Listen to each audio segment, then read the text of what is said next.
తన్నీరు సత్యనారాయణకి మాజీ మంత్రి నిరంజన్ రెడ్డి నివాళులు.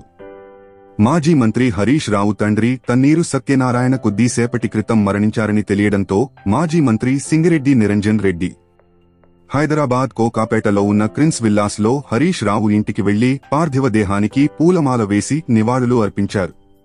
ఈ సందర్భంగా ఆయన మాట్లాడుతూ సత్యనారాయణ అకుంఠిత దీక్షతో కుటుంబాన్ని నడిపారని, క్రమశిక్షణ కలిగిన నాయకుణ్ణి తెలంగాణ రాష్ట్రానికి అందించారని కొనియాడారు. సత్యనారాయణరావు ఆత్మకు శాంతి కలగాలని కోరుకుంటూ తన ప్రగాఢ సంతాపం వ్యక్తం చేశారని జిల్లా మీడియా కన్వీనర్ నందిమల్ల అశోక్ తెలిపారు.